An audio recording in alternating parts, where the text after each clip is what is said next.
इस कार्रवाई में आप सबका स्वागत करता हूं। उत्तर प्रदेश विधानमंडल आज से अपना बजट सत्र प्रारंभ कर रहा है और जो संसदीय परंपराएं हैं उसके अनुरूप इसकी शुरुआत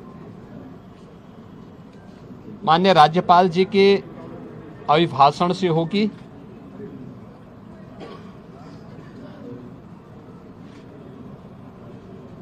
बजट सत्र में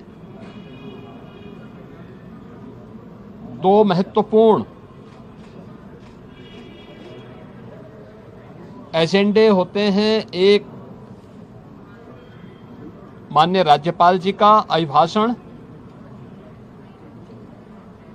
और दूसरा सामान्य बजट। माननीय राज्यपाल जी का अभिभाषण वह सरकार की उपलब्धियों और भारी कार्य योजना का सरकार का अपना एक दस्तावेज होता है, जिसे राज्यपाल जी के माध्यम से सदन के माध्यम से पूरे प्रदेश के जनता जनार्दन को समर्पित किया जाता है और यह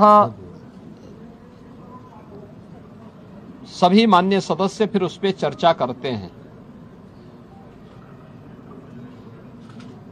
ये सभी कार्रवाई को आज माननीय राज्यपाल जी के द्वारा अपना अभिभाषण संवेद सदन को संबोधन के माध्यम से यहां दिया जाएगा। दूसरा सामान्य बजट 11 फरवरी को वर्ष 26-27 का सामान्य बजट प्रस्तुत होगा और फिर इस पे चर्चा होगी। फिर अंत में अनुदान मांगों को पारित करने के साथ ही बजट सत्र जो आज 9 फरवरी से लेकर के 20 फरवरी तक चलेगा, यह बजट सत्र का एक कार्यक्रम हम लोग लेकर के आए हैं। आज माननीय राज्यपाल जी के भाषण के बाद जब अभिभाषण सदन के पटल पे रखा जाएगा, उसके तुरंत बाद उत्तर प्रदेश का आर्थिक सर्वेक्षण भी सदन में प्रस्तुत होगा। ये पहली बार कोई राज्य सरकार अपनी आर्थिक उपलब्धियों को लेकर के, क्योंकि जब हम लोग इस बात का उल्लेख करते हैं कि हम लोगों ने यूपी के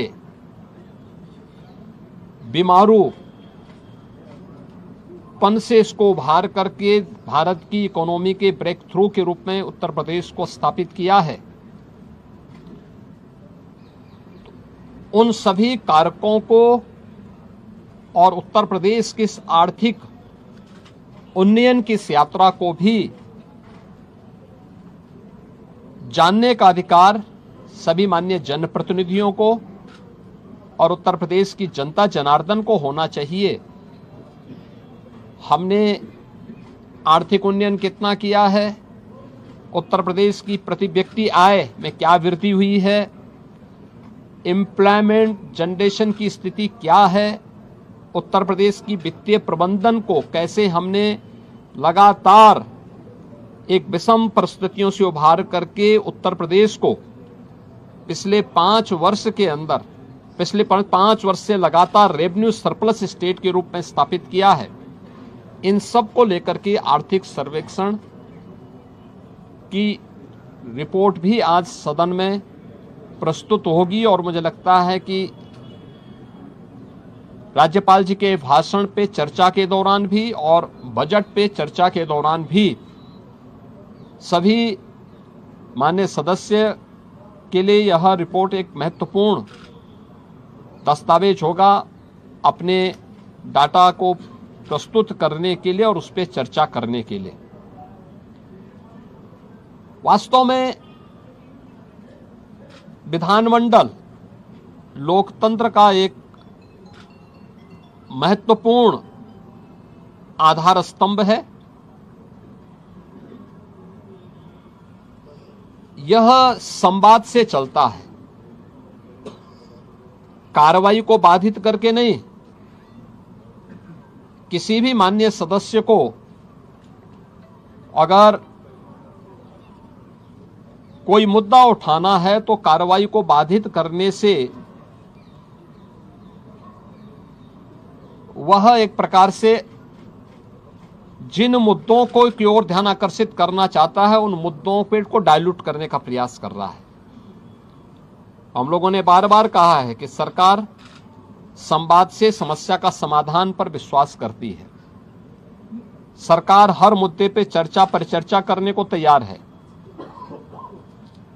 हर एक माननीय सदस्य के बहुमूल्य सुझावों को स्वीकार करने को तैयार है, उस पर चर्चा करके और जो भी राज्य के हित में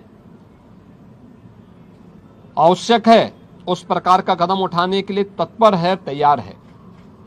लेकिन कार्रवाई को बाधित न किया जाए, अनावश्यक शोरगुल से बचा जाए।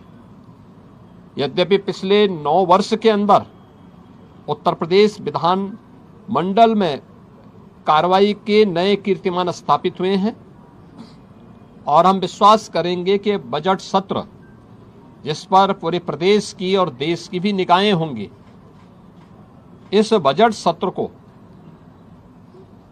इन 2 महत्वपूर्ण सरकारी कार्यों के साथ ही तमाम प्रकार के विधायी कार्यों को माननीय सदस्यों के अपने महत्वपूर्ण मुद्दों को भी उठाने का एक मंच बनेगा।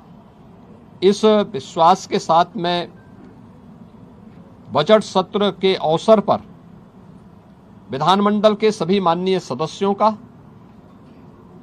और इस पूरी प्रक्रिया को सुचारू रूप से संपन्न करने के लिए विधानमंडल से जुड़े हुए जो हमारे अधिकारीगण हैं उन सब का भी, आप सभी का भी मैं हृदय से अभिनंदन करता हूं और विश्वास करता हूं कि बजट सत्र उत्तर प्रदेश के विकास की इस स्पीड को और तीव्र करने में एक बड़ी भूमिका का निर्वहन करेगा।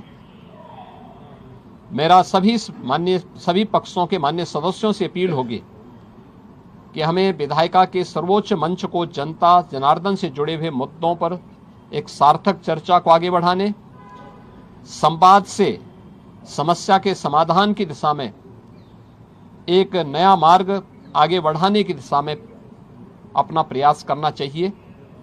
मैं सभी माननीय सदस्यों का बजट सत्र के अवसर पर, क्योंकि यह सत्र और यह वर्ष हमारी सरकार का 10वां बजट है, तो उस दृष्टि से अत्यंत महत्वपूर्ण है। मैं सभी का एक बार फिर से सबका स्वागत करता हूं।